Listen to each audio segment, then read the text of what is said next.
I hope that you all will have many pleasant nightmares.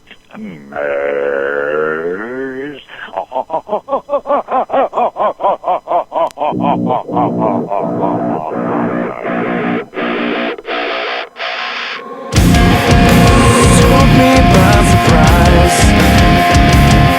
Never wanted to make a call.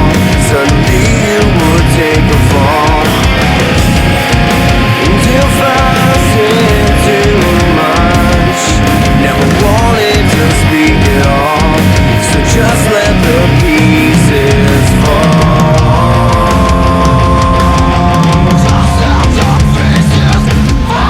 You think it's nothing, I'm trying to make you understand. I guess I'll never know. Don't make excuses, no decisions, everything that you need. I'm sure you'll never learn.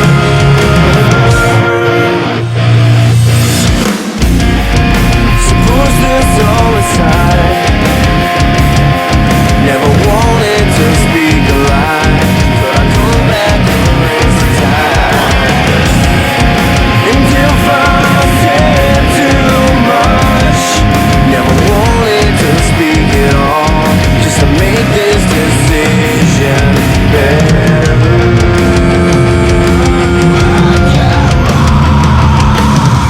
You think it's nothing, I'm trying to make you understand. I guess I'll never know. Don't make excuses, no decisions, everything that you need. I'm sure you'll never learn.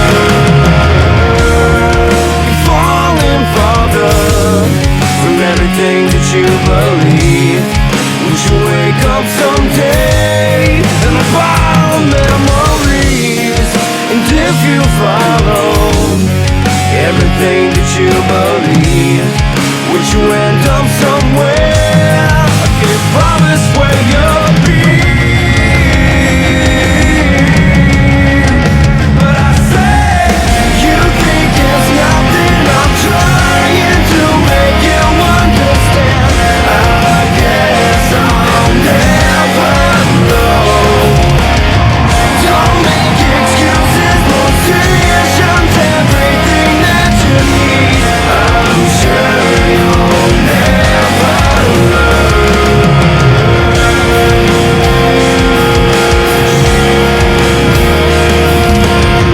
I'll never know. So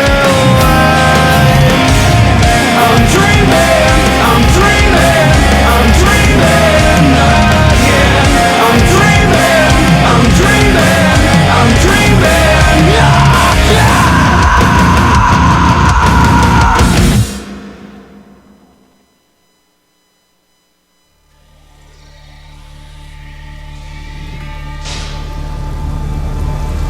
From the haunted backrooms of America and live from the G&D Show studio, this is your GhostMan and Demon Hunter show.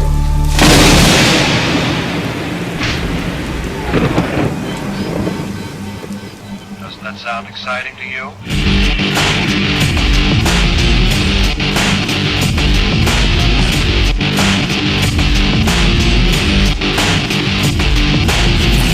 Into these hollow eyes, hoping for a trace of life.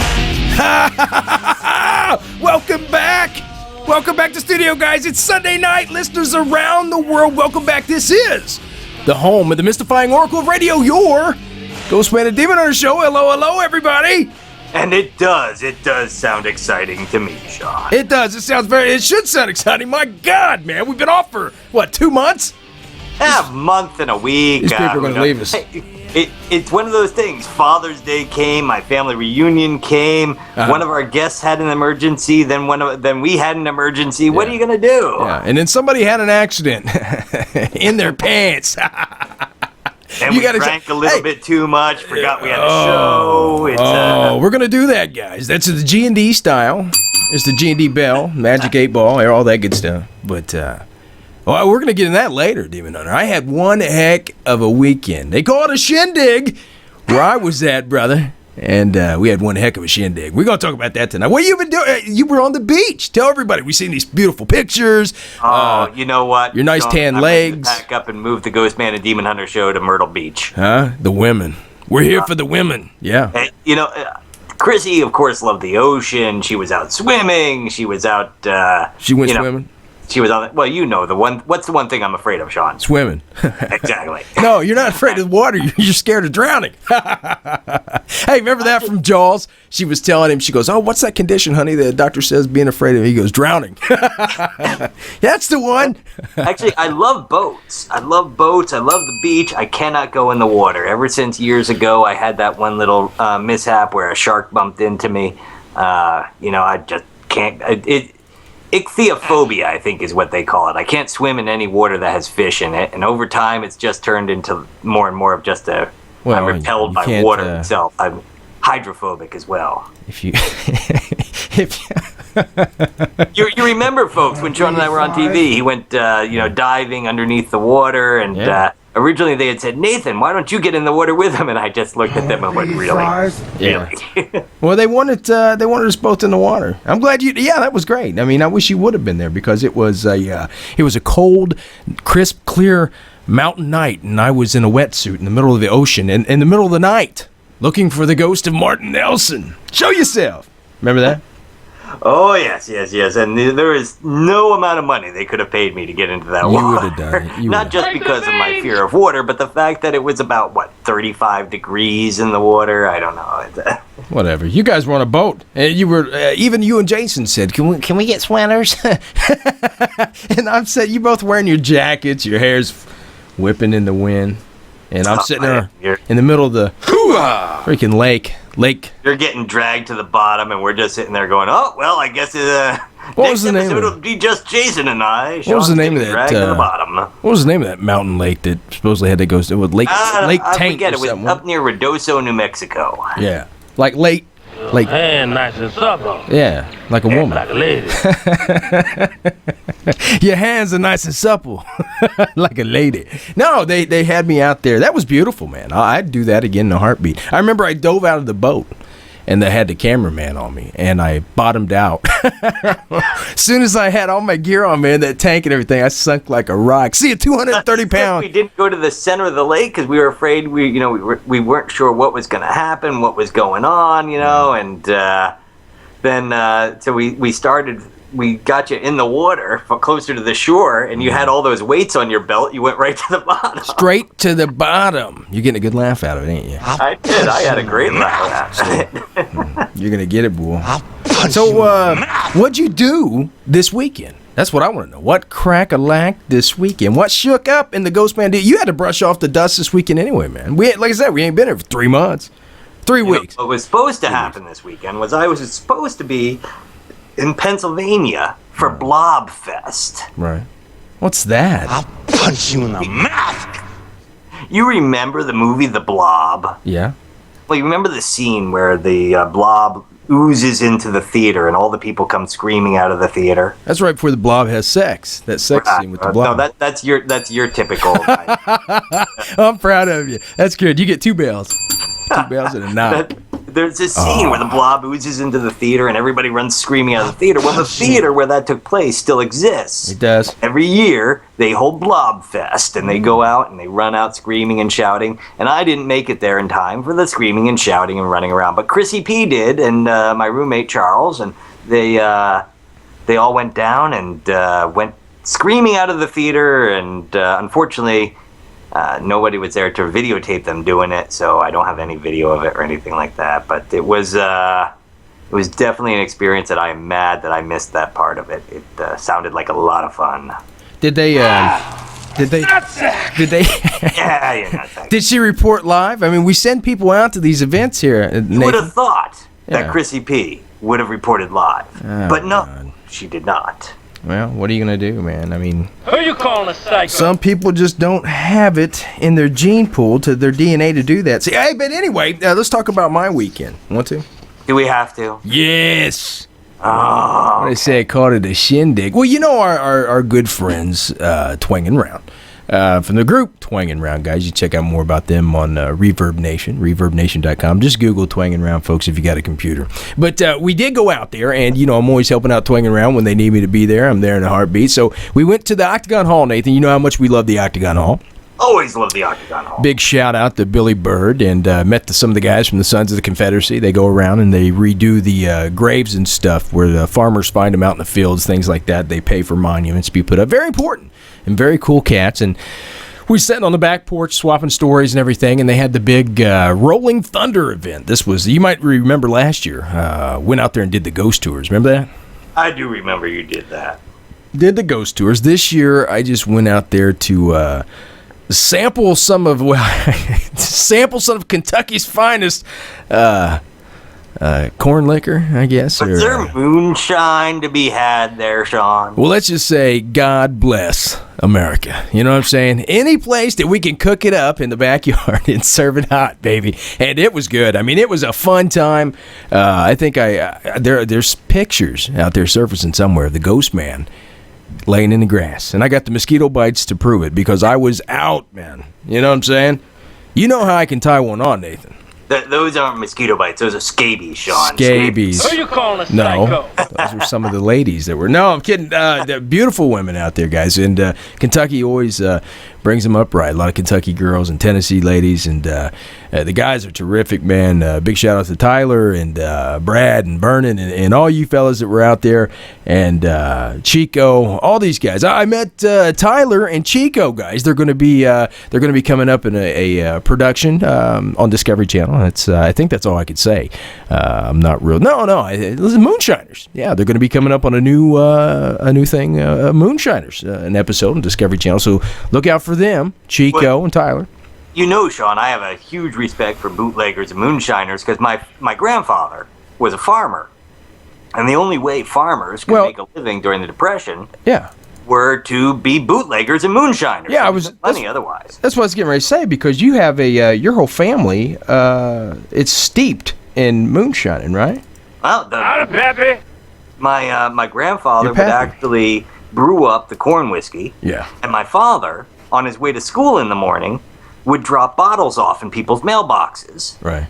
And then on his way home, he'd pick up the money for the next day's orders out of the mailboxes on his way home. And that's how my grandfather made it through the Depression. Now, my father later on started making his own, hard apple ciders and some of the whiskeys and a few of the different malted beverages, you might say. And that became his thing. And then later on, when I was out trying to catch the attention of different pagan groups out there to let me attend their different meetings and things like that, I found they had a weakness for a thing called mead. Yeah. So I started brewing my own mead. See, that's nasty. That's one of those British things. I tried that one time. It has no flavor. Mead has a lot of flavor if it's done right.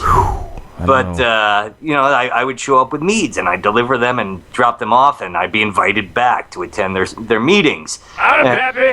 So I started making my own labels for the bottles, and it used to say Von Schoonhaven's 3 generations of bootleggers. Von Schoonhaven, because you got the Dutch marks and everything. That's got the Dutch mark. Dutch mark, baby. That is legal European tender, yeah.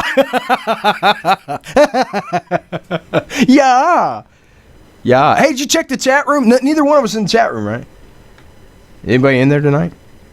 There are some people in the chat room, but I'm just looking up there now. Celtic Tavern said, "There you are. Refresh this show as offline Hold'em poker." What? I don't know what he's talking about. I don't know. But apparently we do have a few people in there. Well, apparently we got somebody in the wrong chat room. Guys, this isn't Hold'em poker. That would be the next door down. Okay, that's Celtic Tavern. Celtic Tavern's always in there. I think a few of our listeners, because I just saw Celtic Tavern get bumped out again. Ghost Chaser's still in there. It says our guests are in there, but I think they're getting bumped out of Ustream. Ustream, what are you doing to us? Yeah, what are you doing, Ustream? Hey, guys, get in there. Sign in for we can see who's there and give you a big shout out. We know you're listening. We know you're out there naked, probably. I'm ready for sex. Saying you're ready Of for course sex. you are, Sean. Got When Cleric aren't you? Tavern. What's This going is on? why Sean and I occasionally go out and do a fun adventure, folks. You know that. You've listened in when Sean and I go out and hit an interesting location. That's how we do it. Recently, we were talking about hitting a new spot, and he said, we can rent a hotel and share a hotel room. And I said, no, I have spent too many nights listening to you say you're ready for sex. I'm not about to share a hotel room. I'm ready for sex. See? I'm ready for sex.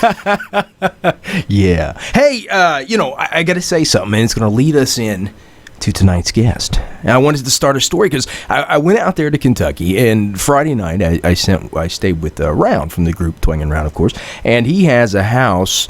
I believe it's between Bob's Road and Tommy Tucker Lane. I don't know, man, because this thing is out there. Beautiful country, man. And when you get haven't you flown me into Bob's Road a few times? Yeah, we got those out here in Indiana too, but this was beautiful. And he took us out there, man, and when the lights go off, you got the moon and the stars, brother, out there. I'm not used to it. I'm a city kid. I'm out here Indianapolis. Now, I told you my grandpap and all them people was from Kentucky, but, I wasn't. But I went out there, and we literally went down to a river. He lives where two rivers meet or whatever, and we were driving and cruising down, listening to music, and all of a sudden he slams on the brakes because it had been raining, and we almost went, head first with the whatever we was driving, and we almost went head first into this river. So we ended up getting out.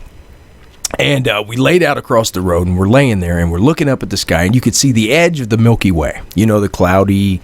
Oh, yeah. Yeah. Yes.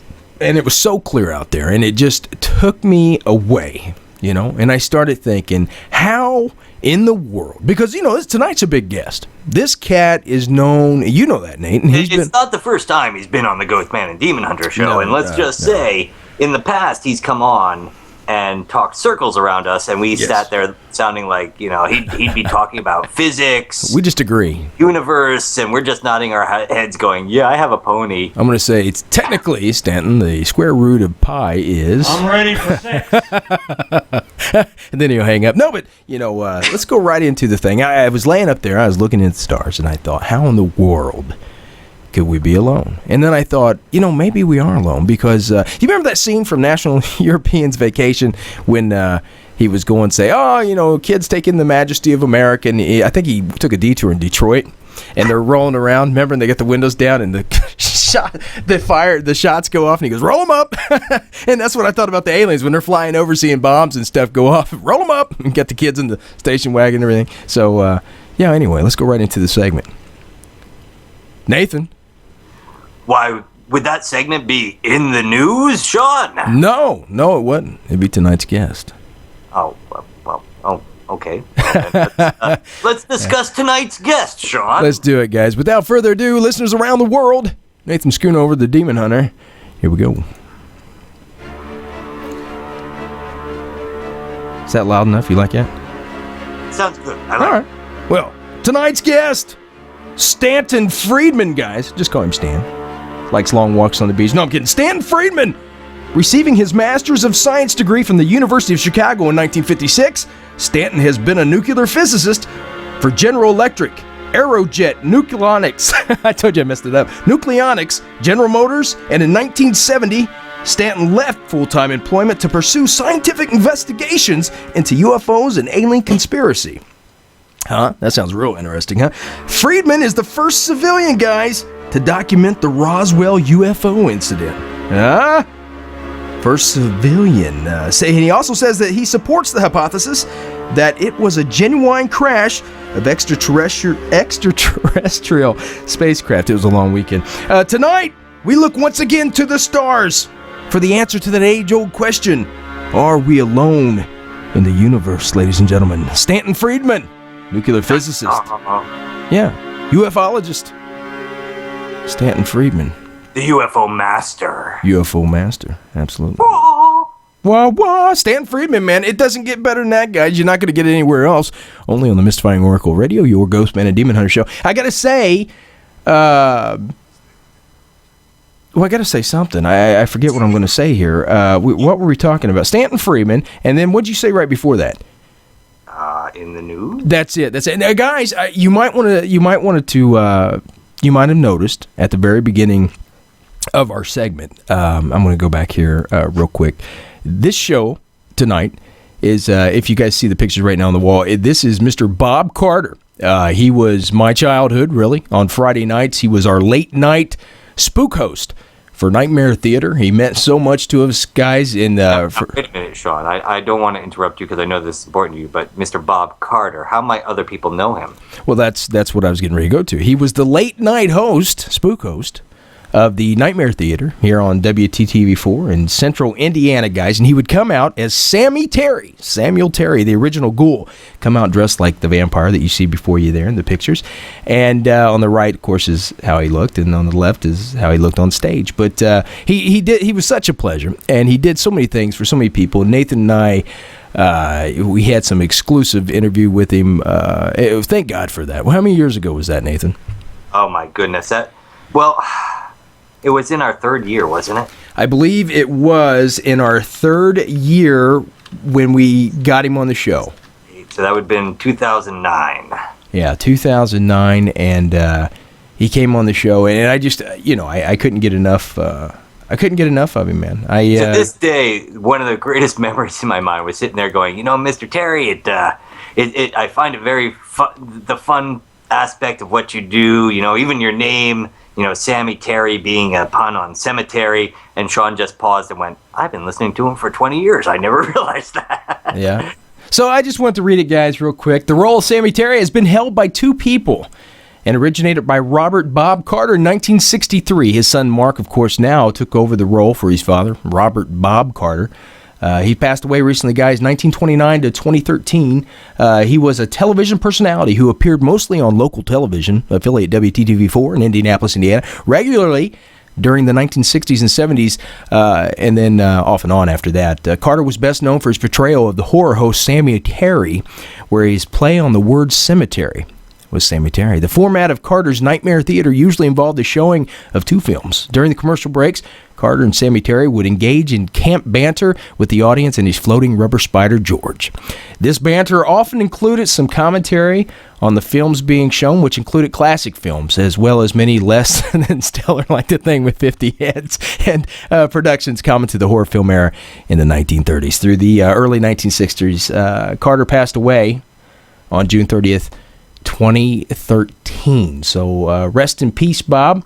And 1929 to 2013, a huge part of my childhood. Very, very missed man in this family. So, yeah, that's it's a big thing. So, no, I honestly, when somebody's a local hero like that, it does. And honestly, I know I'm not belittling his place in your life, Sean, but just saying, anytime there's a local hero, somebody who touched the community. Mm-hmm. When they're gone, there's that spot that's missing in everyone's life. I remember growing up in the backwoods down there in Jersey. Nobody thinks backwoods in Jersey, but they're there. We had a guy named Wavin' Willie, and he thought he was the mayor of the town, and he'd sit out on the road and wave on the main highway and wave to every car that passed by because he thought that was his job as mayor of the town. And when he passed away, literally, people showed up with flowers and just set it in the spot where he used to sit, because he was such a part of that community. Well, he was huge, Yeah, absolutely. Just like anybody that makes an impact, like Sammy Terry did. I remember we lived on the south side of Indianapolis, and the south side of Indianapolis wasn't a terrific place, but it's nothing like it is now. It was. It was a bad place, but we lived there. And on Friday nights, I remember we had a real nice house. Mom and Dad kept it together. And Friday nights was the only night we all got together really as a family. And Dad would come home from work and fix the popcorn. And we'd sit in front of us 70s babies would know this. I was born in 75. You sat in front of that floor model pull knob Zenith television. You remember that, Nathan? And the remote control was you, because Dad would get up and say, "Get up and change channel." That's it. Well, we had one. It was like a metal box, and the buttons would go click, click, click, click. It was actually a clicker back in those days. But did it have? Was it on a cable to the TV? I don't remember that. But I do remember fixing the popcorn, not microwave popcorn.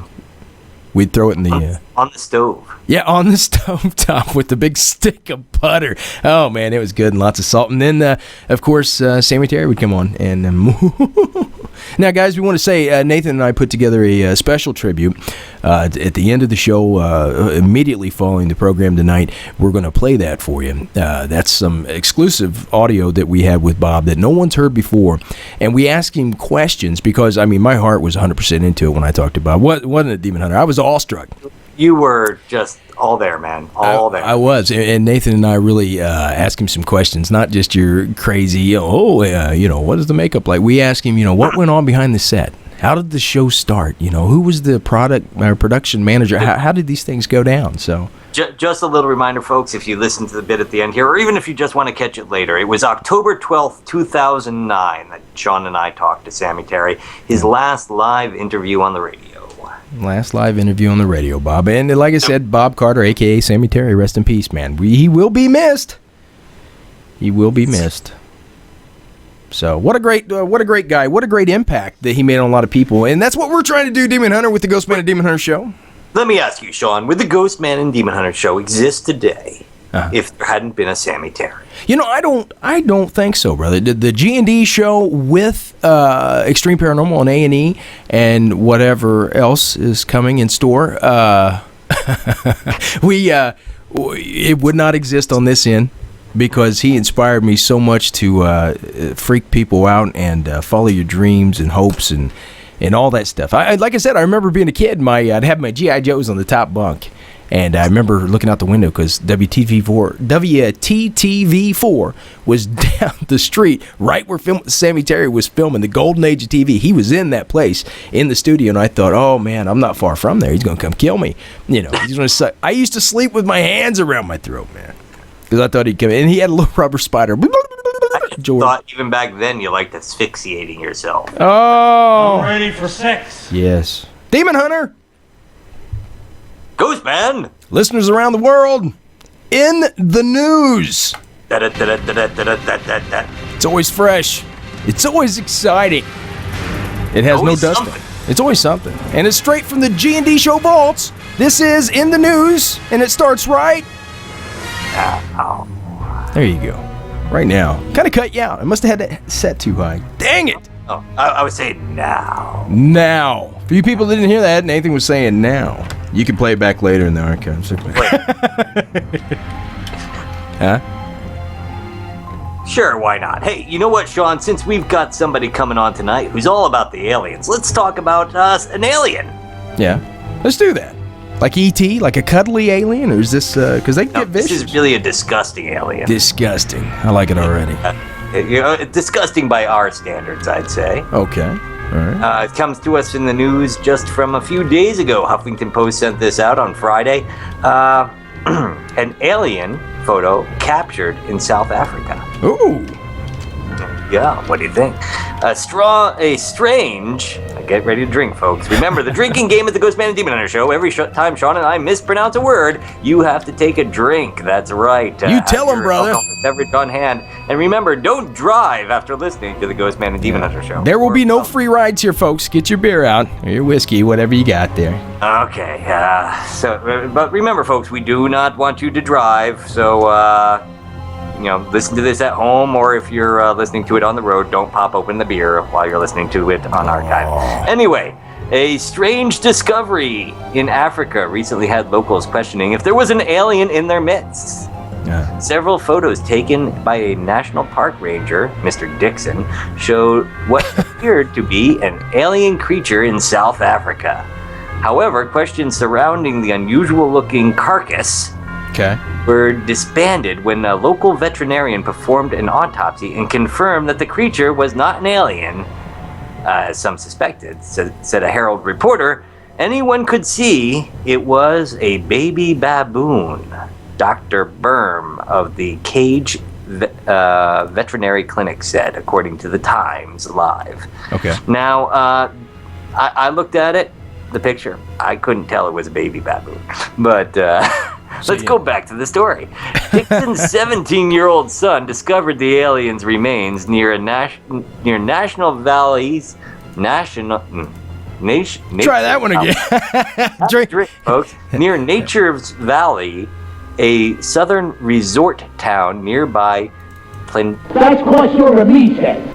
Yes. But Plattenberg Bay. Wow. Meathead.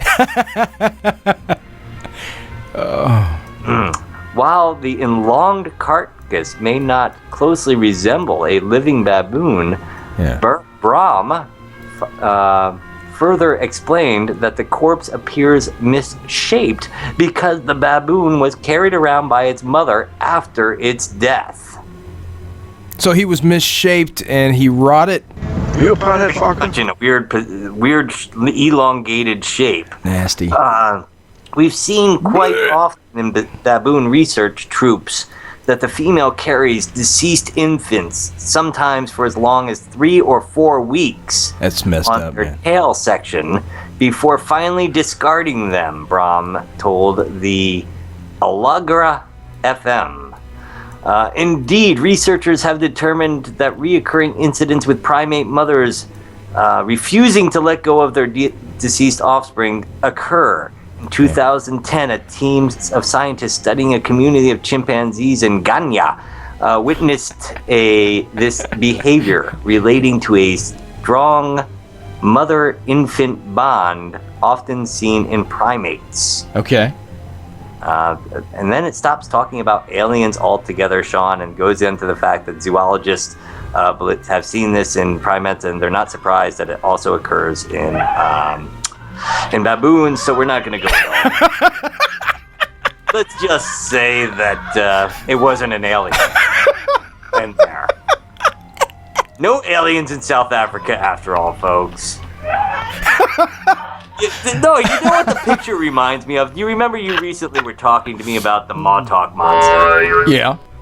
And I told you that, there's several pictures of it out there, but the only one you ever see is the one where it looks like a griffin lying on the beach. Right. We was talking about that. We was researching. Look at the pictures from another angle, you can tell that it's a dead, bloated boxer. A dog. Right. Because people got this one picture where it looks like it's got a beak and claws. Everybody's calling it the Montauk Monster. I actually confront people about it because they've perpetuated the myth so well. They all want to say, "Oh no, that's not what it is." Blah blah blah. But there's a research center, an animal research center, right off the shore there. Yeah. The Plum Island Animal Research Center. So you're telling me that some dog didn't wind up in the ocean, or even if somebody was up the coast and throwing their frisbee out, the dog went out too far, got caught in a rip current. What if your dog did that? Wouldn't you go I don't know? I'm here for the gangbang. Wouldn't you go get him, the dog? No, I would. You would, but not everybody. I want a biggie fries. I mean, if my dog got caught in a rip current, I'd go after him. If you got caught in a rip current, I'd be like, "Oh, there goes my partner." See, I want a biggie fries. Are you done here or what?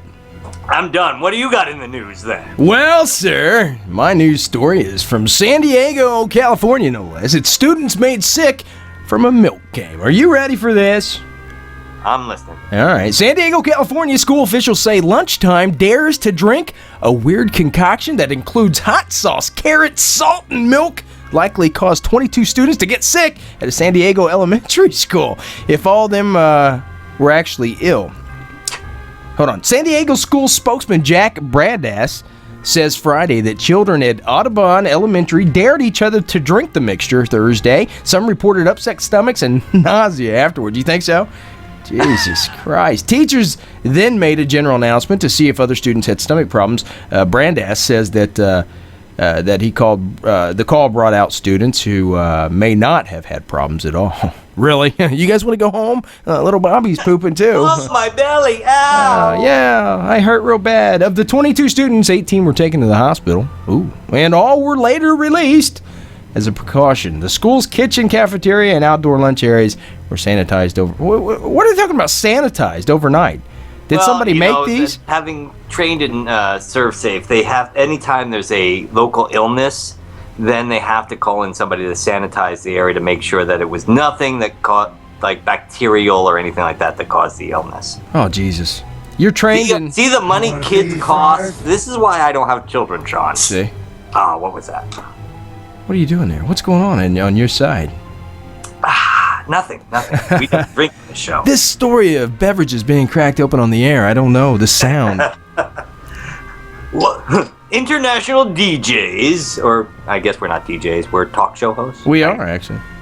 International talk show hosts get drunk on the air. News at 11. News at 11. We'll take it.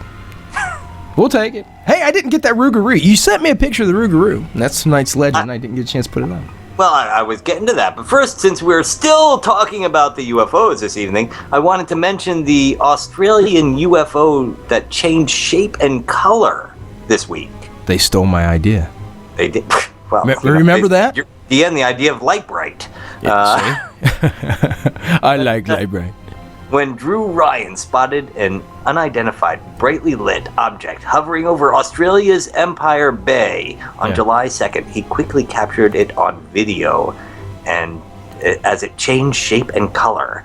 By a happy coincidence to all UFO lovers, Ryan's sighting occurred on what many people can celebrate as World UFO Day. I've seen many unexplained things in the Central Coast skies, but most recently, I observed photographed a large illumination ball sphere object. Ooh. What's going on? Over Empire Bay, Ryan told the Daily Telegraph newspaper. Right. The ball changed color several times until it went orange and then moved slowly across the sky and hovered over Hawaii. For some time, Ryan said. Now, this was in daylight. Scotty, beam me. No, this was at night.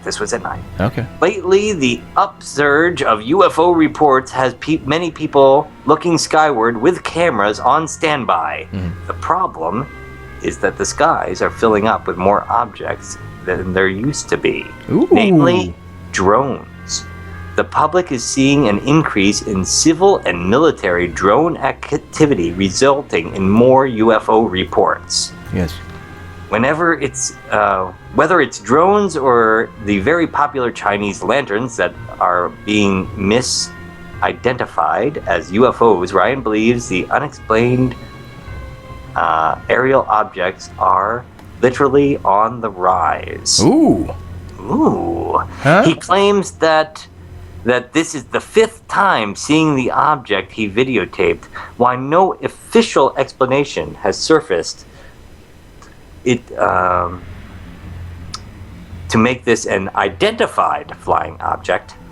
The amateur photographer hopes serious investigations will continue about UFOs. Yeah. There is no doubt in my mind that there are things flying in the skies which cannot be explained, Ryan said, and sightings are definitely growing in frequency. Well, yeah, we're not alone, man. Yeah, I would like to see real investigations into these phenomenons take place. As an ex-military man, I have never seen anything like them. Ryan, I don't know what to tell you, but maybe our guest tonight will be able to help you out. Well, I think he will, actually, because Ryan should pay a little bit more attention, because... Yeah. Stanton's been doing that kind of stuff for years, Demon Hunter. Well, I always like when I read these that it always says amateur photographer. Now, Sean, I'm an amateur photographer, and you've seen some of my pictures. They're horrible. So You're a amateur radio broadcaster at best. You are amateur poop shoot. Oh. Poop shoot. Yeah. Okay. We got one more here, Demon Hunter. I got one left in me. Okay. You ready? Clap off brawl. Thank you for this, by the way. Clap off brawl is a thing that exists, guys. I don't think the world's ready for this, but you heard it here first, at least broadcast. There was a whole Huffington Post thing. Anyway, at the end of a long day, all we can think about is taking off our bras. You know how that is, Demon Hunter. Sometimes... I've seen you struggle with yours, Sean. See? I can't ever get those two latches in back. No! We're so exhausted that the prospect of unhooking the clasp sounds like a challenge. Oh, boy.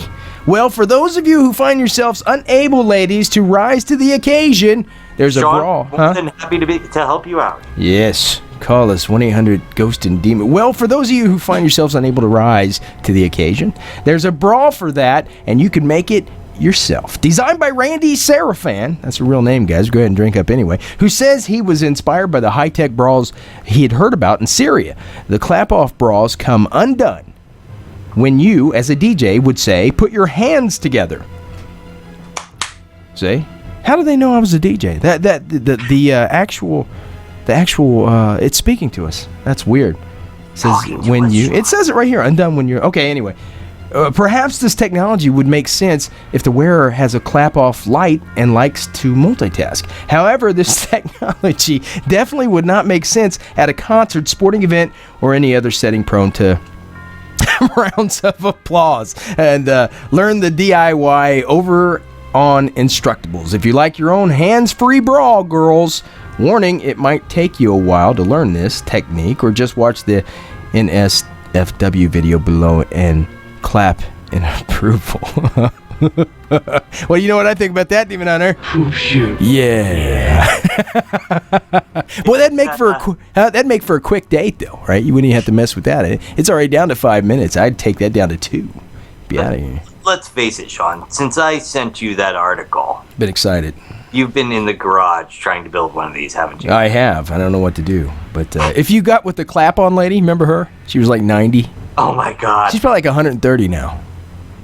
But if you got with her, it'd be clap on, clap off, and their bra comes off and everything. Huh? But, you know, they've got a point. You know, what if a girl has this on, she goes out clubbing, all of a sudden they're like, people are sitting there clapping away. Next thing you know, bras are popping off all over the room. Is that really something you want to see happen, Sean? Yes. In the news. We got time for one more before we go into Legends, right? Sure, why not? Vampire couple Lee Benninghoff. Oh my God, this real picture. Lee Benninghoff, Arrow Draven drink each other's blood.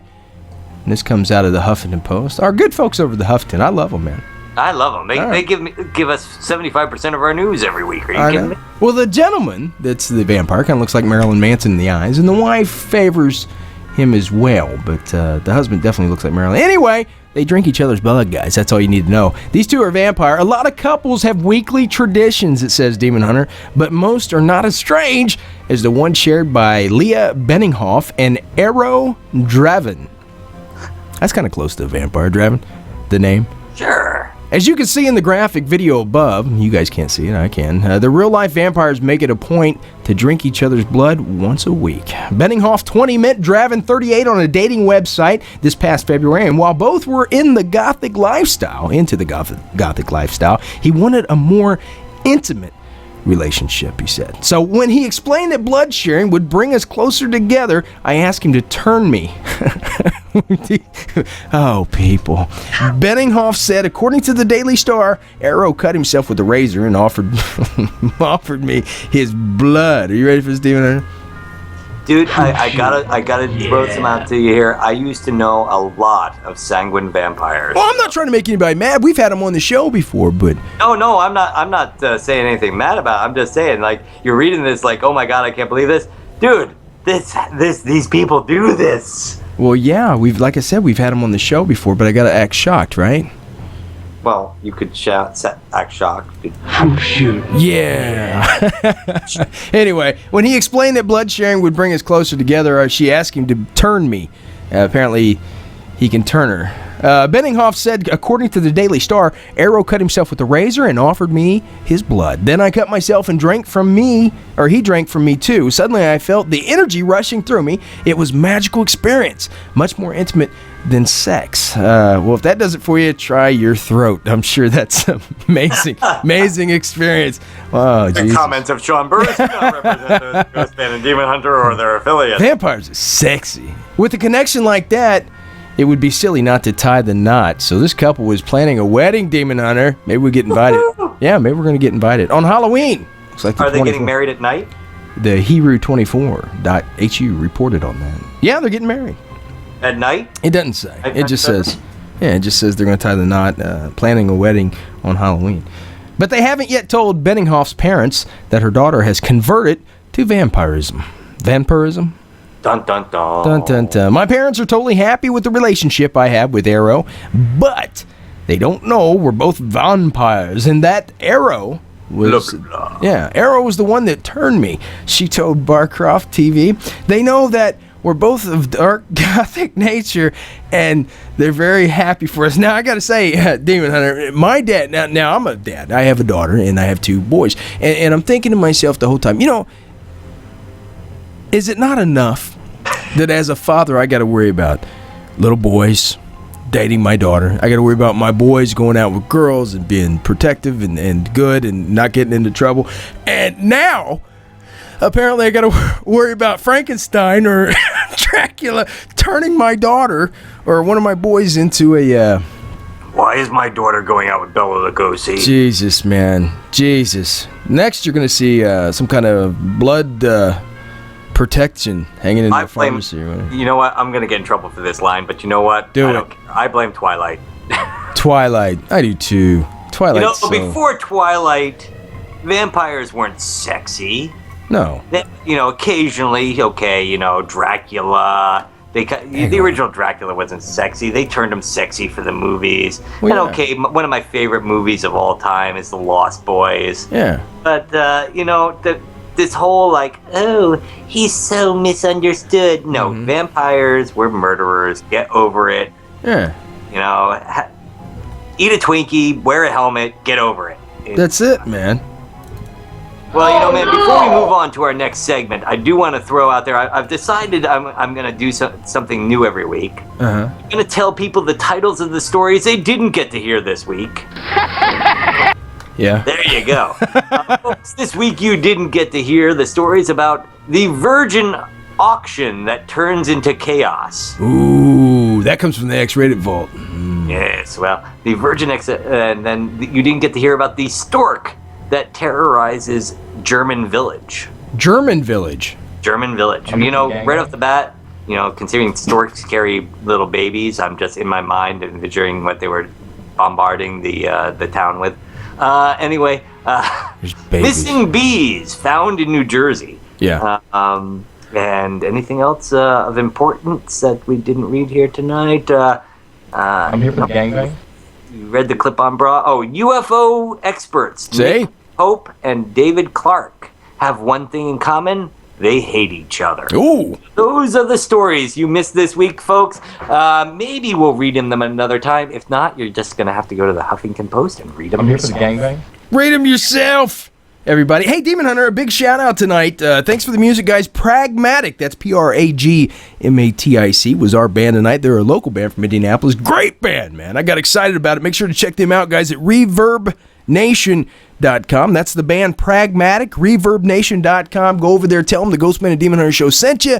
Give them plenty of love, guys. That was a song you heard at the beginning that says it's called Never Know. And the other song you'll be hearing at our break is Look to the Sky, once again by Pragmatic. ReverbNation.com, also on Facebook, guys. Check it out. And just before we move to our next segment, Sean, I wanted to throw out there that since there is no zombie report this week, because, well, there have been no zombies. No zombies. Special thanks to Midnight Syndicate and the Zombie Research Society. But there's no zombies out there this week, folks. None. So no zombie report. And then, Sean, let's move on to Legend X. Legend X, guys. Dun, dun, dun. Legend X series is a G&D original series. Demon Hunter, you want to tell them about it? Every week, the Ghostman and Demon Hunter show talk about one of their favorite legends as we dig up the information for you, the listener, in the hopes of crossing another legend off your list. That's it, guys. We go on the trail of the Mothman, the Lizard Guy. The Lizard Man, maybe? The Mothman, the Lizard Man. Bigfoot. The New Jersey Devil. And this week, the Rougarou. Oh! Hey, Sean, you and I have a personal experience with the Rougarou. We do, guys. We've been on the trail of the Rougarou before. You might say we've slept with him. Well, no, we didn't. We slept out by him.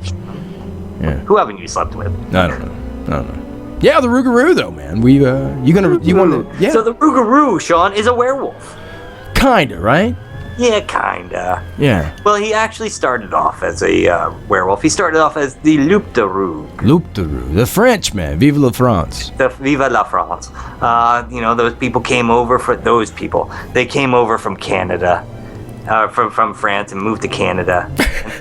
they moved down into our territory. And they left us their darn werewolves. I suppose at the time it was still French territory. By the way, folks, the reason you're hearing about the Rougarou this week, last week we were gonna bring you a dear friend of ours. Yes. Got to apologize to Kalila Smith, guys, from Haunted History Tours of New Orleans. She'll be on, I think, next week. We're going to try to reconfirm with her, right, and see what's going on. She'll be able to tell us more about the Rougarou, but Sean's and my research have come up with this. The stories came from France to Canada when the Cajun people, they moved down south to New Orleans. Be too fable. They moved down south to New Orleans and the Louisiana territory. They brought the legend of the Rougarou with them. This legend combined with the Native American stories of skinwalkers to breed the legend of the Rougarou. Now you think a legend of werewolves that has been around for oh my goodness how long would just fade away. But think about the society that's down there. Think about Mardi Gras, the day before they have to start Lent, and how serious they really take that. And one of the theories is that you can become the Rougarou, a werewolf, if you break Lent. Really? Oh yeah, they believe this. They go around telling their little children, you promise not to eat chocolate for the next 40 days. You eat chocolate, you might turn into the Rougarou. Rougarou, eh? The Rougarou. And the Rougarou spell lasts for 101 days. Now, there's other ways to become a Rougarou, apparently. You can look into the eyes of the Rougarou. Oh. If you look into the eyes of the Rougarou, you yourself might become the Rougarou. You just like saying Rougarou, don't you? The Rougarou! Yeah, the Rougarou. Right. It's this combination of the Wendigo and werewolf and maybe even Sasquatch stories has led people to other beliefs that the Rougarou is a eternal beast, much like the werewolf can't die. Right. Some people can putting it in with the Native American Wendigo or Skinwalker belief, think that the Rougarou could be your neighbor. Right.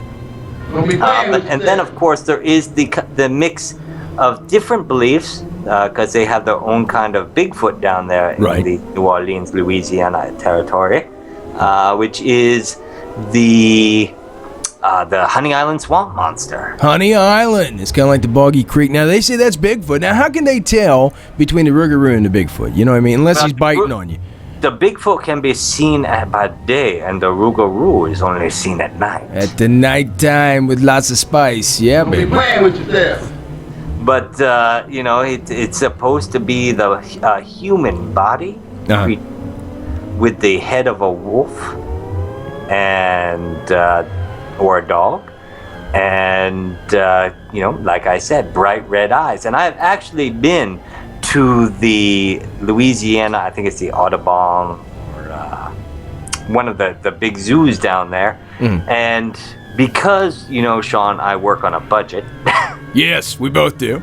I walked up and said, I really just want to come in and see your display of the Rougarou. And they said, beat it. And they said, well, we'll tell you what, if you can get in and out in a half an hour, we'll give you your money back. And I thought, well, this is easy. I'll just go in, take a picture of the Rougarou, and I will come out. But unfortunately, nobody inside the zoo knew where the Rougarou was. But they said they had a Rougarou in the zoo?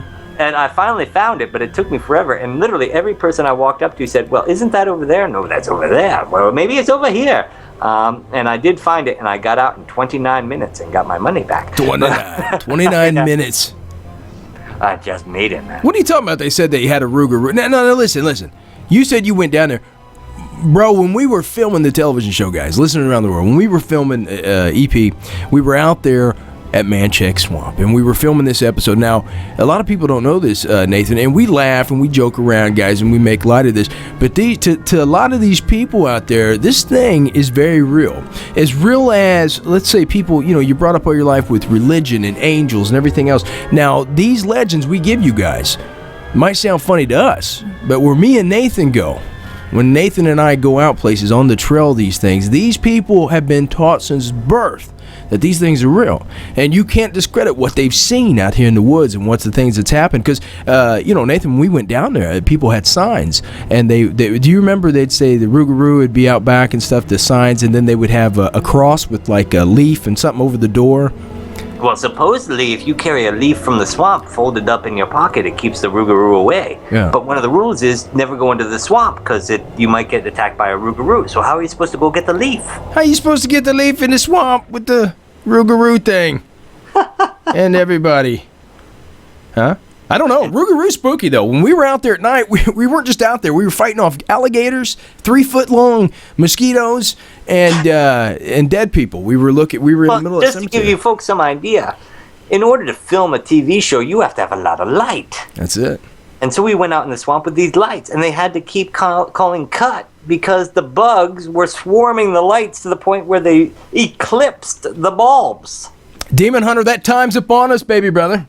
Okay, before we go on, I just want to point out this one fact. If you think that the Rougarou does not exist, that there is no chance that a monster lives in the swamps in Creole country. Let us hear about it. I'd just like to point out that on A&E, the channel where Sean and I have been seen in the past, in the last episode of Cajun Justice, somebody did submit a photo that they got of the Rougarou, and I don't know what it is, folks, but I can't explain it. Don't be playing with yourself. Say, folks, don't be playing with yourself. Okay, guys, Demon Hunter, listeners around the world, we're going to take a break.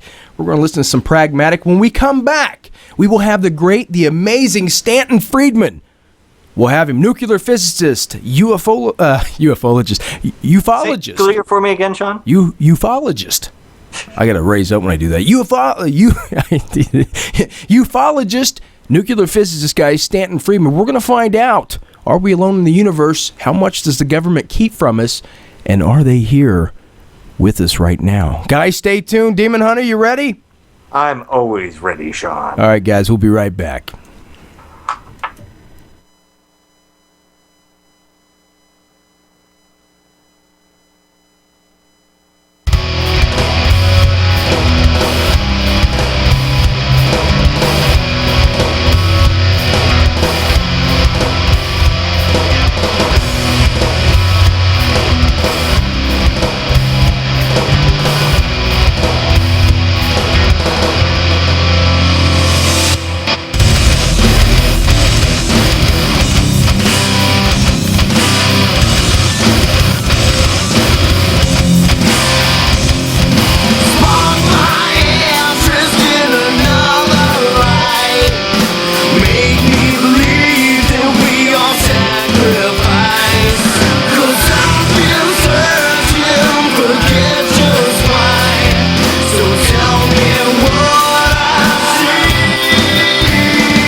look to the sky and it can't be found.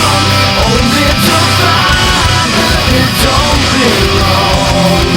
All of my life I've been searching for. I don't want it all.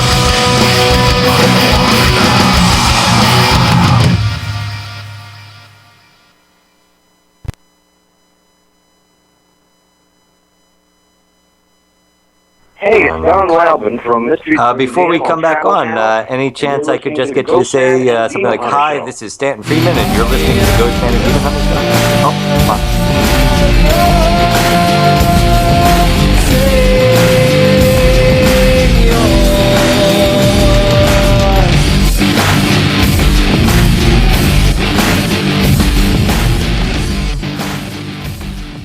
Welcome back, listeners around the world. This is the Mystifying Oracle Radio. This is your Ghostman and Demon Hunter Show. I am the Ghostman, Sean B. Nathan? That would be me, Nathan S., a.k.a. the Demon Hunter. Apparently there will be no chance to get Stanton. I heard you guys talking, and I hit the button. I said, too late now, baby. No turning back. I can't do it. But you know what? Tonight is a very special show for Nathan and I.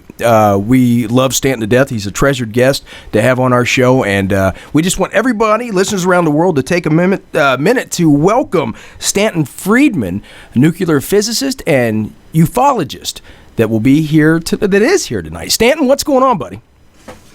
I'm glad to be on. Looking forward to it. Now, Stanton, Sean and I have a argument here. Is it okay to call it a UFOologist, or is it ufologist? Ufologist. Ufologist, like geologist, biologist, you know. Stanton's got my back on that, see?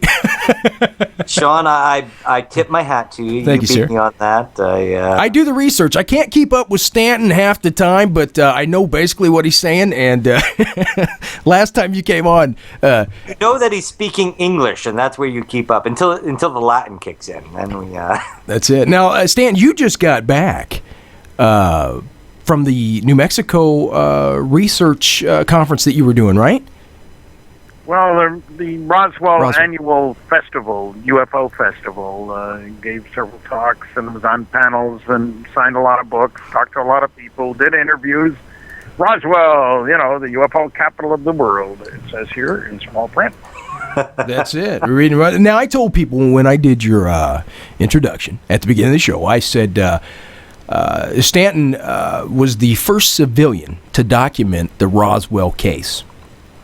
And it says on investigate it. Yeah, to investigate and document and everything. Now, what was that like? What does that entail? Did you go out there? What kind of equipment did you use? Things like that. Oh, no. I was in the right place at the right time. I was at a television station in Baton Rouge, Louisiana. I was supposed to do 3 interviews in honor of my lecture that night at Louisiana State University. Did the first 2. Third reporter wasn't there for some reason, and this was 1978, and didn't have cell phones all over, and the station manager he wanted the interview, but he knew the people who brought me to the station who had other things to do, other places to go, and he's giving me coffee and looking at his watch, and out of the blue he says, you know, the guy you ought to talk to is Jesse Marcel. Brilliant investigator that I am. I said, who's he? He handled wreckage of one of those saucers you're interested in when he was in the military. What? Where'd that come from? What do you know about him? He lives in Homa. That didn't tell me anything because they didn't know where Homa was. I was there later to talk to Jesse. And we're old ham radio buddies. He's a good guy. You ought to talk to him. And the reporter showed up. I was busy all day. The next day from the airport, I called information, got a number for Jesse Marcel. This is pre-internet days, you understand. He told me his story. And as I found out later, he was one of the few people who couldn't deny his involvement because his name was in papers all over the place. I didn't know it at the time. His picture was in a number of papers. He didn't have a precise date, and I knew 47 was a big year, that shortly after, Kenneth Arnold was June 24th, 47. So I followed it up. I shared the story with Bill Moore. I heard a second story in Bemidji, Minnesota, everybody's favorite town, at Bemidji State College. And somebody told me about a crash saucer in New Mexico. And then my colleague Bill Moore had a third story. An English actor wrote an article in the Flying Saucer Review in England, still being published, incidentally. And he mentioned that he was driving from from Los Angeles to Philadelphia, and heard on the radio about a crashed saucer in New Mexico. And he could pin down the date. It wasn't a trip you made very often back then. You can imagine what the roads were like. Oh, yeah. You should see what they're like now. You just got out there. 47, around the first week. So Bill Moore, my colleague, went to the University of Minnesota Library. He started looking through the papers at that day, and there was the story, and backed up what Jesse had said, gave us a bunch of other names. The next year and a half, we found 62 people in conjunction with that case. Oh, wow. The first book came out in 1980, The Roswell Incident. We kept at it. By 1986, I think our total was 92 people. I instigated the Unsolved Mysteries program, which brought out some more people. Mm-hmm. My book, Crash at Corona, came out in the late 90s, the definitive story of the Roswell Incident. And I'm still working on Roswell. They love me in Roswell. I don't even get a cut of the take, That's not fair. But anyway. They're going to replace that alien country with Stanton Friedman country soon out there in Roswell. You spend that much time out there, Stanton. What? You're constantly out there in New Mexico. I mean, they, like you said, they love you. You've done so much out there, though, for uncovering I'm in the Roswell UFO Hall of Fame. That and $2 will get you a cup of coffee at McDonald's. Now, mentioning McDonald's, I want to point out, Stan, that I have been to Roswell, New Mexico. Unfortunately, I arrived at 4 o'clock in the afternoon, not knowing that the entire town rolled up and closed at 5 o'clock. But I got out there, and the McDonald's even has a crashed UFO in front of it. Well, yeah, you see pictures, drawings, artwork related to UFOs and aliens all over town. Even at Walmart and places like that. It's a big thing. The street lights have the drawings on them of aliens and so forth. But look, over 100,000 people a year go to the Roswell International UFO Museum and Research Center, which is remarkable because Roswell isn't on the way to anywhere. It's 200 miles from Albuquerque, 200 miles from Amarillo, 200 miles from El Paso. And yet they still go there. They've widened the road. There are more motels than there used to be. Exactly. And everybody has a good time. There are costume things for the kids. And the museum gets lots of people walking around, and they all want to take your picture and have you sign their books and stuff like that. It's good-natured. And they have a map that shows where people come from, pins in the map. They're from all over the world. Oh, yeah. And I mention this because some people seem to think only nuts and kooks and quacks believe in flying saucers, and that's total nonsense. Not true. Say that after 700 lectures in 50 states, 10 provinces, and 18 other countries. So yeah. I've been out there and put my head out the window, so to speak. Now, I was going to ask you, what is the percentage then of the nuts and kooks and quacks that believe in UFOs? Very small. Look, you can find a few percent of people who believe in anything nutty, but with UFOs, it's a majority who believe that some UFOs are alien spacecraft. Remember, the question isn't, are all UFOs alien spacecraft? The question is, are any? Right. The basketball coach knows most people aren't 7 feet tall. He says, give me one. I don't care about the midgets. It's just, there are good cases. And there is also, I worked under security for 14 years on a wide variety of advanced nuclear and space systems development programs. Right.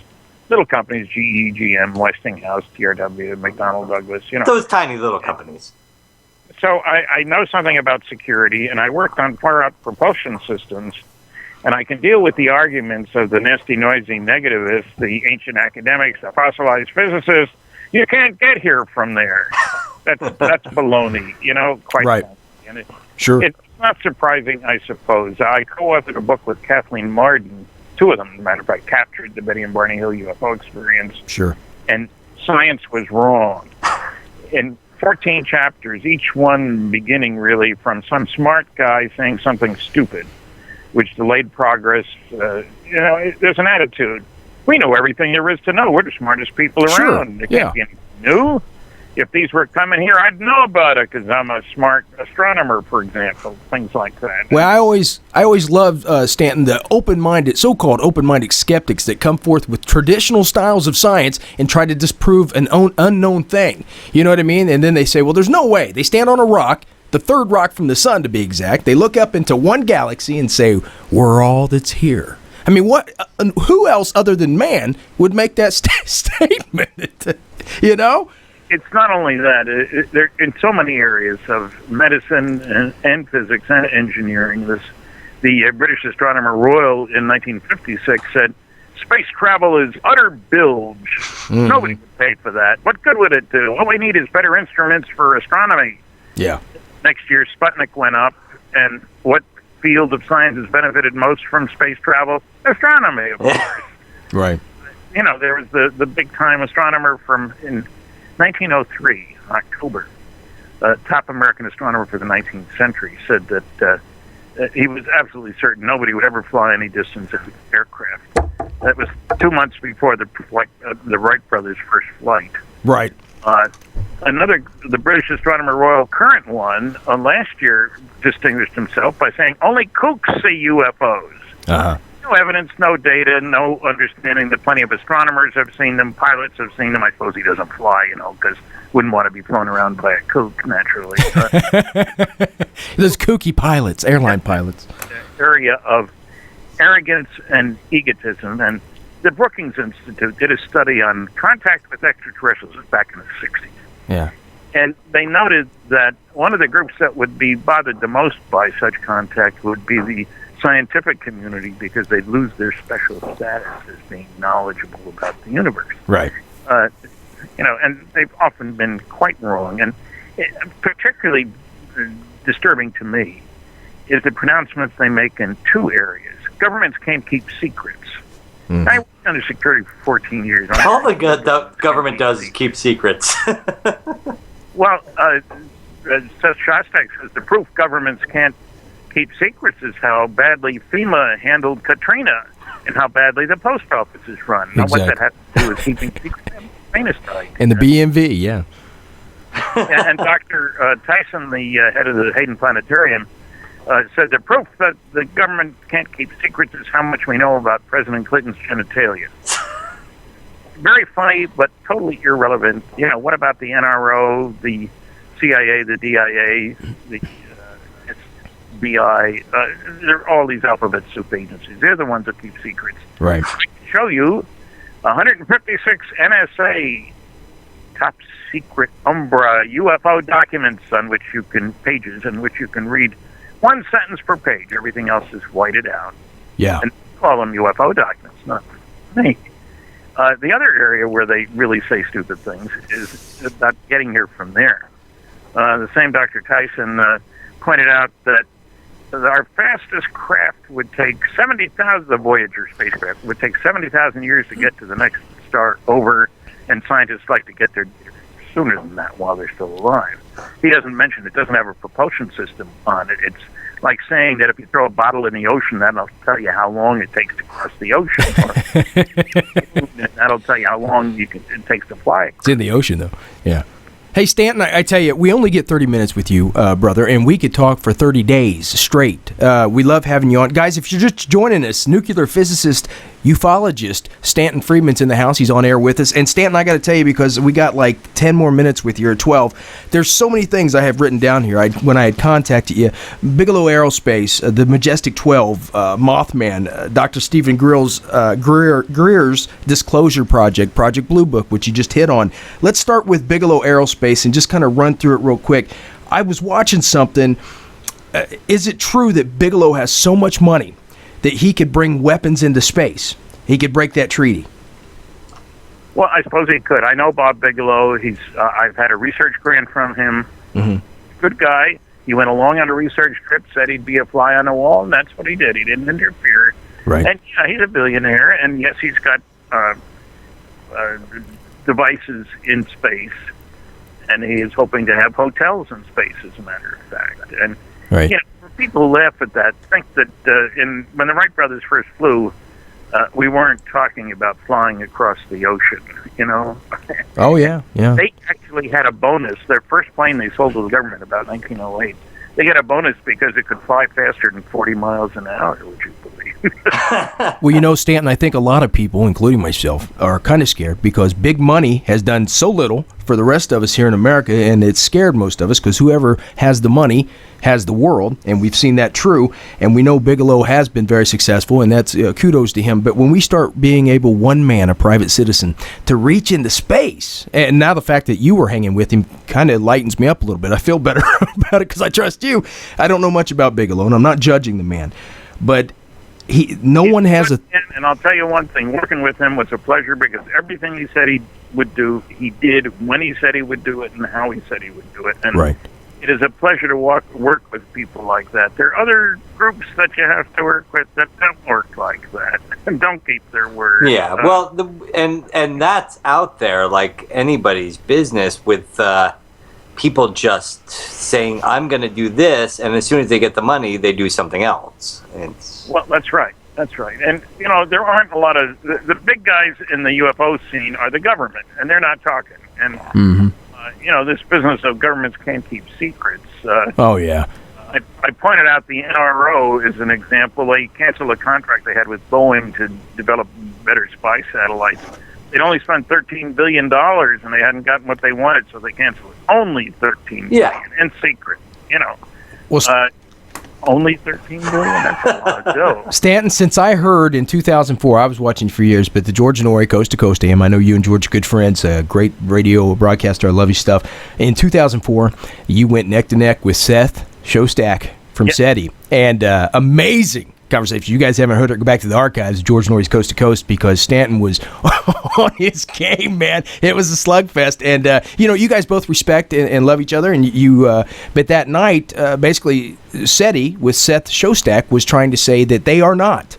And I mean, they, as the alien extraterrestrial here on the planet, are not here with us. They are. We're being visited, or we're not being visited. They are out there, but we haven't been visited. What do you think, Stanton? Do you still feel that they're here with us?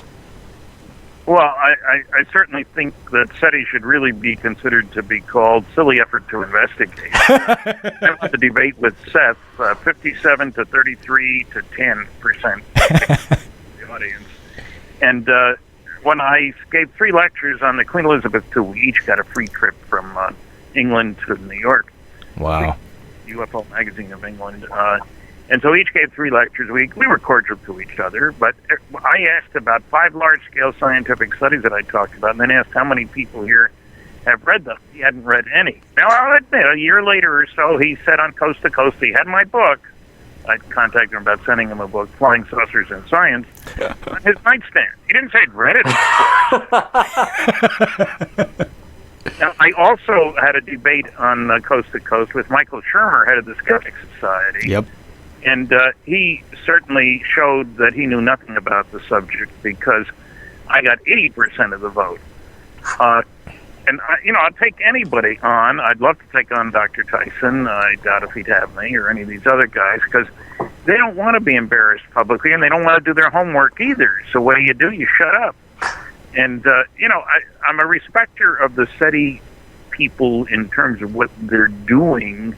It's nice to know that we can use radio telescopes for lots of good stuff. But when Dr. Jill Carter says there might be somebody as close as 1,000 light years away, and when we make contact, be one of the greatest things in man's history, and they'll help us solve our problems.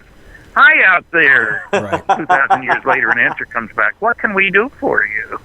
Stanton, you're one of the leading authorities in ufologist and just everything in your field. And do you ever get scared? Because, you know, I forget the gentleman's name. You'll have to forgive me. I did my research, I swear, but I got so many questions going off in my head for you.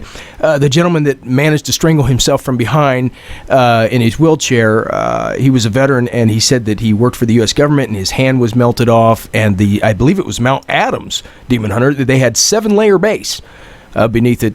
No, that's Dulce, New Mexico. Dulce, New Mexico. Stanton, are they here? Do we have things like that? I don't know. I've heard a lot about Dulce, and everybody I know who has tried to check on it hasn't found anything. Right. All right, Sean, we got to pack up and go to Dulce. Positive and negative is there's not a lot of evidence that's put out in a scientific, straightforward fashion. A lot of claims are made. Right. But, and there are 4 rules for the debunkers. Don't bother me with the facts. My mind's made up. What the public doesn't know, I'm not going to tell them. Exactly. And attack the data, attack the people. And do your research by proclamation. Investigation is too much trouble. Yeah. And so when you're dealing with stuff like that, who knows what you're dealing with? Exactly. But do you ever get scared? It's a problem. And that's why, I mention my books, because I try to present the data to support the conclusions. And I've only had 11 hecklers and over 700 lectures. And I get around. Yeah. And, it's a standard practice. Fewer than 2% of the people have read any of those large-scale scientific studies. And I happen to think you're not entitled to, quote, a scientific opinion, unquote, unless you've looked at the evidence, have facts in hand before putting mouth in gear. And I say that about my University of Chicago classmate for 3 years, Carl Sagan. He said there are sightings that aren't reliable, and there are reliable sightings that aren't interesting. The unreliable sightings, are interesting, etc. But there are no interesting and reliable sightings, he said. The only trouble is he gave no reference, and the facts in the largest study ever done for the United States Air Force show exactly the opposite. The higher the quality of the sighting, the more likely to be unexplainable. Yeah. Now, how many times do we have somebody on the show, Stanton, that has checked Carl Sagan? My God. You got to love that. Are you there, Stanton? Are you still with us? I'm still with you. I know I don't even know where you guys are. I'm in Fredericton, New Brunswick, Canada. I'm in Indianapolis, Indiana, and Nathan's in Danbury, Connecticut. Well, I have 2 quick questions for you, Stanton. One, I really would like an answer to this because I myself, years ago, was with a friend of mine. We were sitting in a car. We looked up through the skylight of the car and noticed there were 2 extra stars sitting in the Big Dipper. And, I am a fan of, astrology and astronomy. And so I look at all these things and I looked at it and said, those stars don't belong there. And as we said it, the stars split apart.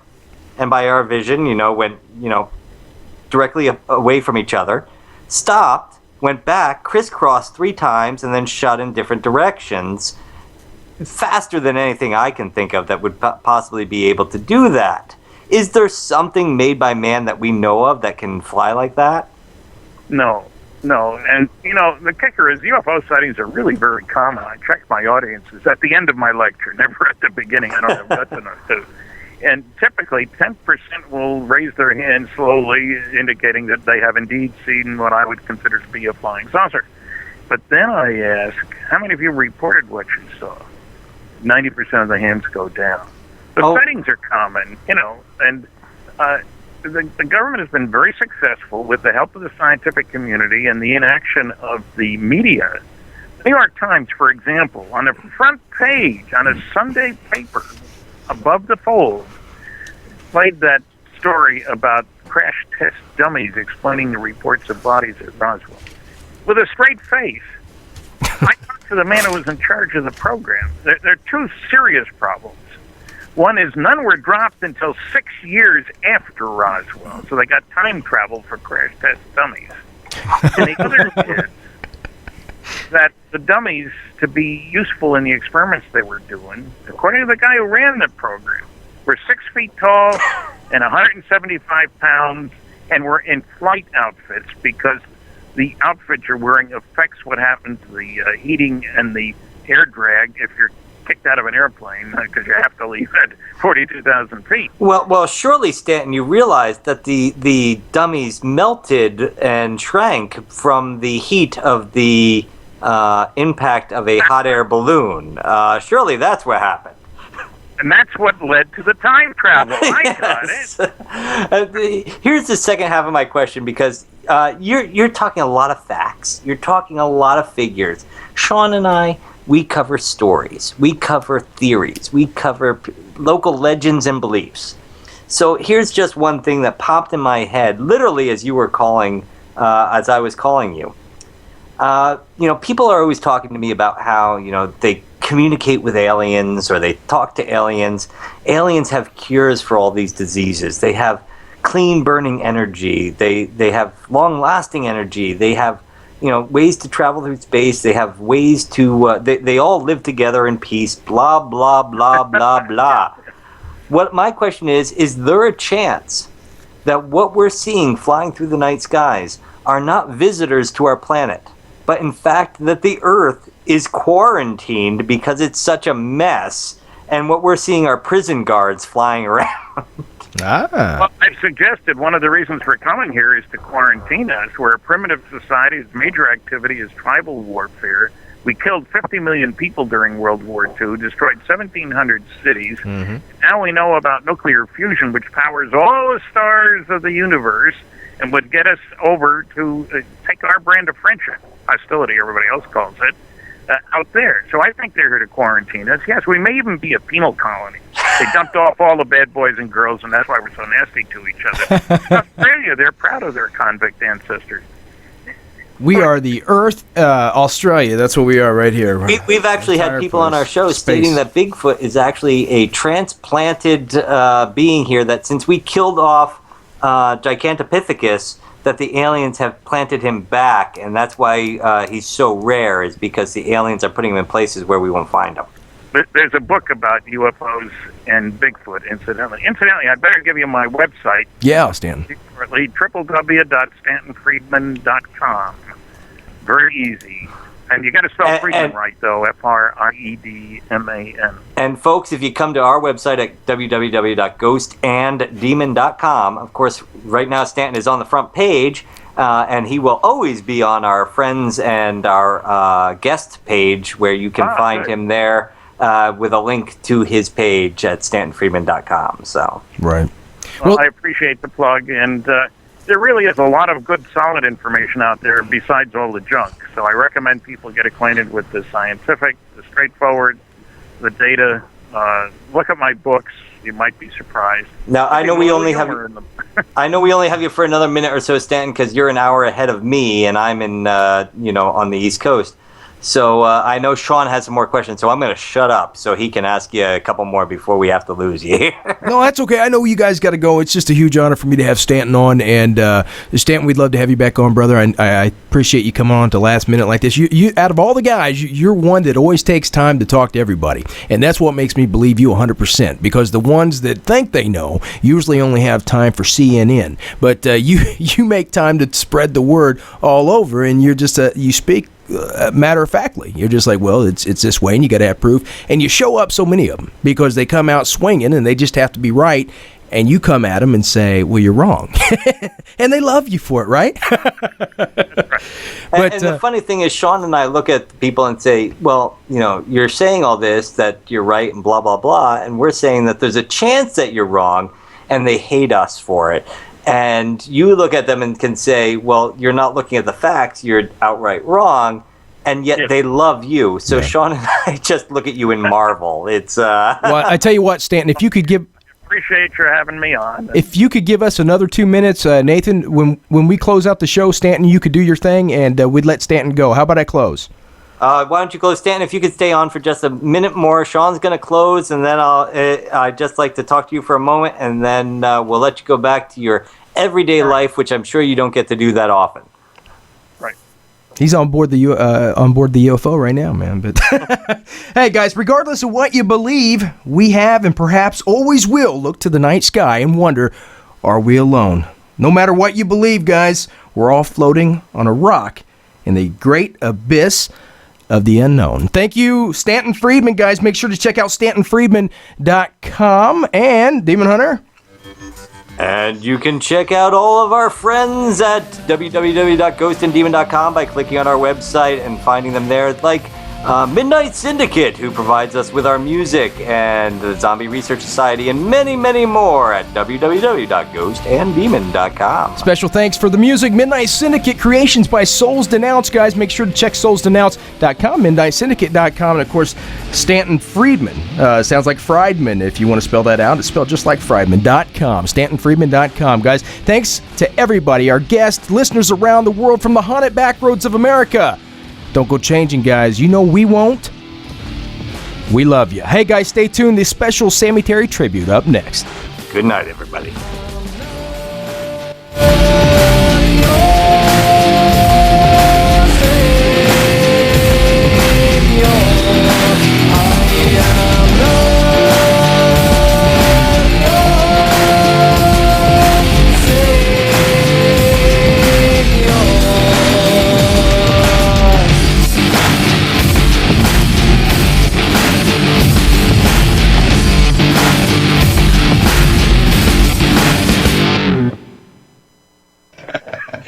But you know what, Sammy? Can you tell us maybe a little bit about how the show started here in Indiana? Well, before we get into that, I just wanted to ask him really fast, because Mr. Terry, you were saying that that gentleman basically wet himself when he saw you. Have you thought about starting your own line of adult diapers so that with the Sammy Terry, so when you come on stage, people won't mess their sofas up? I hadn't thought about that one, but it is amazing all of the various things that come up. And the way the show started was Hollywood released the really good horror movies of the 30s and the late 20s and the early 40s. The Boris Karloffs and the Lon Chaneys and all of those Frankenstein and Dracula and Mummy and all of those wonderful movies. The Channel 4 bought the package, and a salesman went out and sold a half sponsorship of it and came back and told us that it went on in the area in 2 weeks, and that I had put together I was doing the on-the-air promotion for the station as well, and I had put together a thing where we used a weird voice and some good classical music. That's the most horrible thing, is classic music. It does a much better job of frightening people than all of the rock and roll in the world. Actually, the rock and roll, the only thing that it frightens are the musicians. But I got the assignment to do it, and we had to have a host for the show and somebody to introduce the commercials, and that fell to me. I had 2 weeks to put the whole show together, and all I had was a title, Shock Theater. And that was it. And if you want to see people really scratching and scrambling and going out of their minds and losing sleep, that was the time. And from that came, amazingly enough, but not by any design at all, but rather from it came Sammy Terry and Nightmare Theater and everything that's gone on for the last nearly 50 years. Now, I was just talking with my roommate.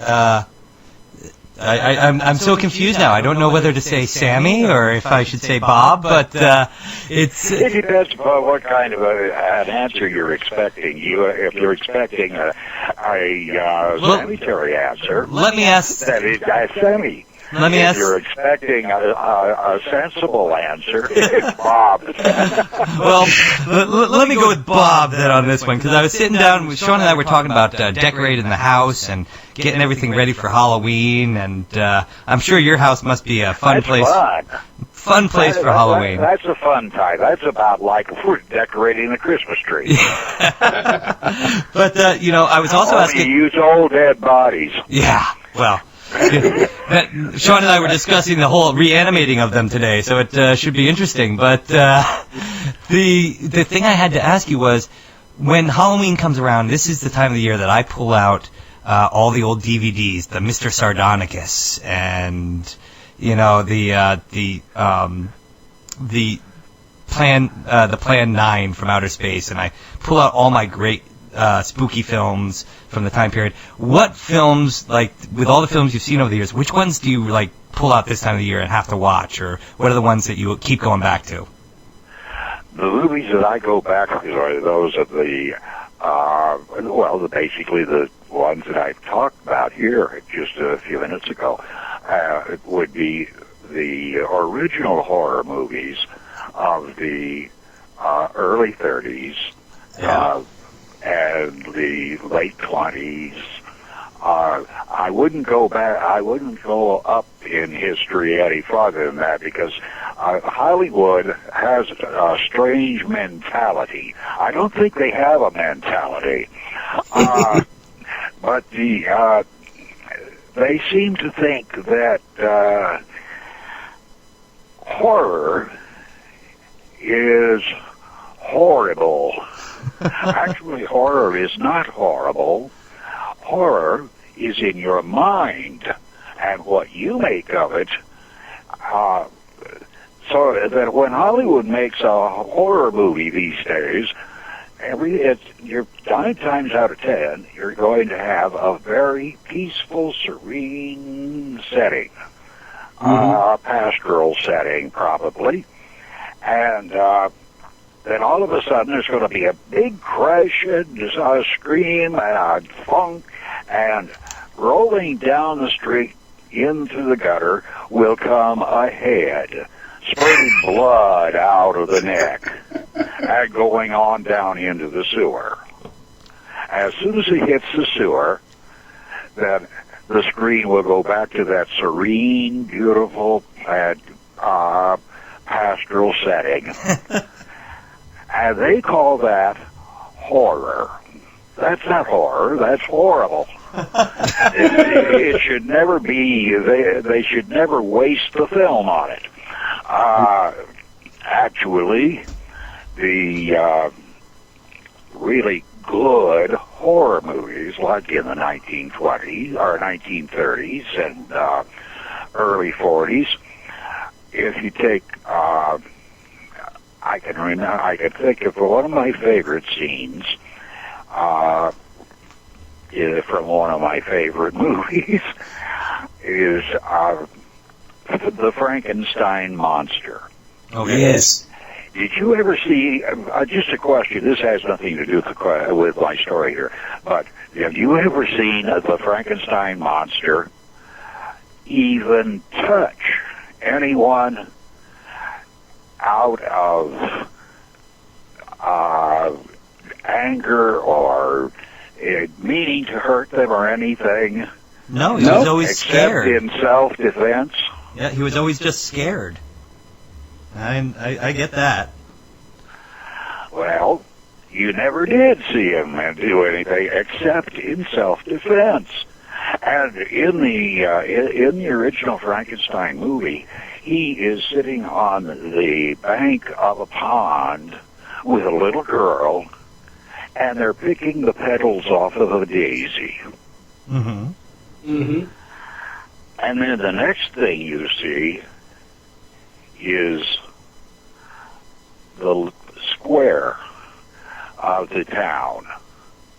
And coming through the square is a farmer carrying his daughter's body. And it's the little girl that was with the Frankenstein monster. And he's got her in it, and she's dead. Right. Now, what do you think has happened? The monster killed her. You what? You would think the monster killed her. That's right. And so, but you didn't see it. You didn't hear it. You had nothing to make you think that, except by associating some of the things that had gone on. And that means that the horror of the movie is in your mind. That's where it's at. That's where it's at. Now, Bob, I got one question for you, and I'm dying to ask, because I always wondered what happened at Sammy's Castle in between commercial breaks, like when the show was on. What was going on behind the scenes there? Oh, probably taking a nap. I say, because you was working a double job. No, a lot of times there are a lot of things that go on preparing for the next commercial break.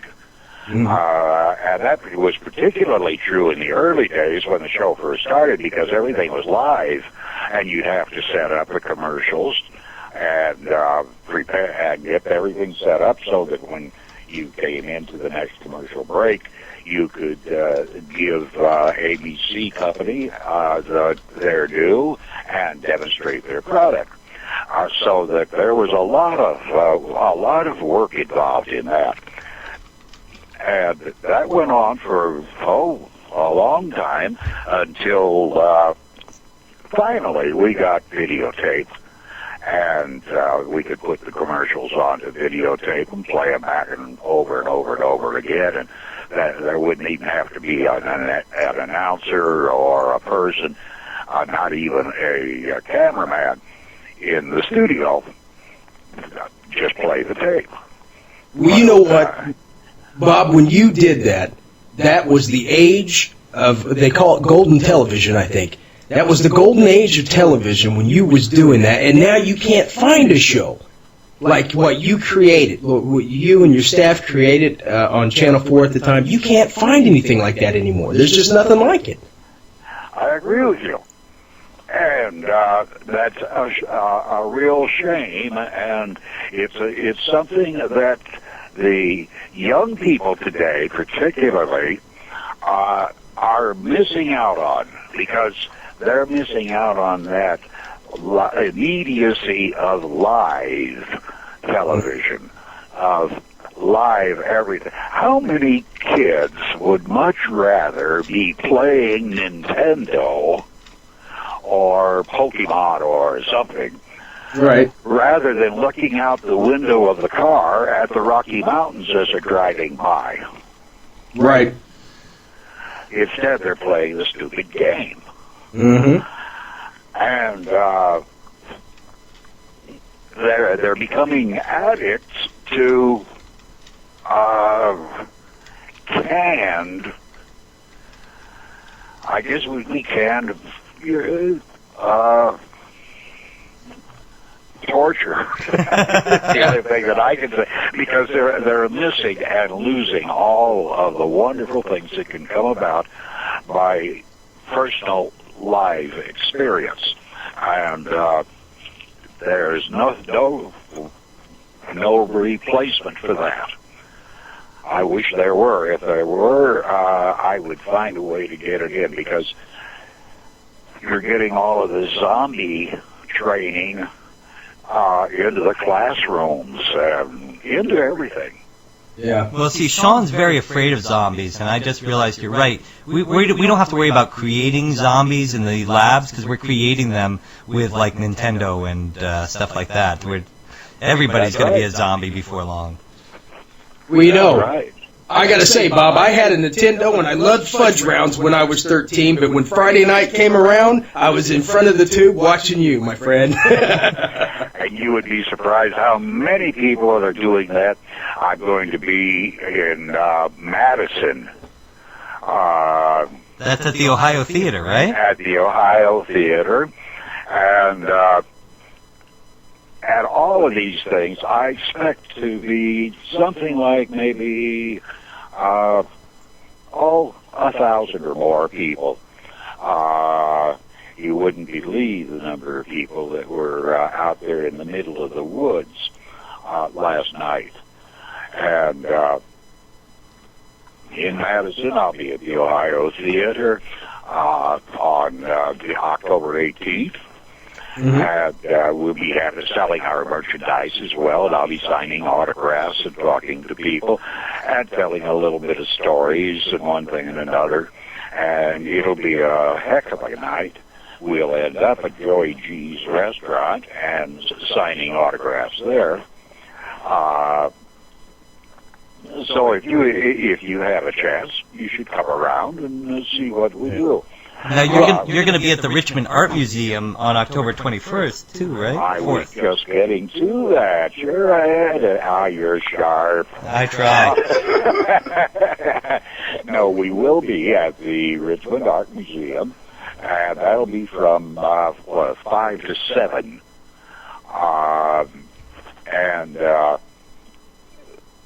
I think that everybody will enjoy that a great deal, and I'll be telling some stories. And there's going to be a sanitary art display where local artists are painting pictures of their impressions of me. And it's going to, I'm anxious to see what I look like. Well, Sammy, I got to tell you, we got to wrap up our segment with you. I wish we had all night with you because I love you, and I know our listeners do, and I know everybody here in Indiana, you've done so much for the entertainment of so many people. And I tell you, I'm at work every day, and I talk to people, and I remember I talked to you last week, and I told people, I just talked to Sammy Terry on the phone. They're like, get out of here, man. Well, now you can't tell them to get out. Actually, you can tell them that you talked to the only man that you've ever met who has worn out 5 coffins and is still alive to talk about it. I tell you, Sammy, before we go, I just want to tell you, like I said before, we love you, we appreciate everything you've done, and if you need anything, do not hesitate to get a hold of me or to get a hold of Nathan, because we'll do anything you need us to do for you. And before you go, could we get a Sammy Terry Pleasant Nightmares thing, you think? I hope that you all will have many pleasant nightmares.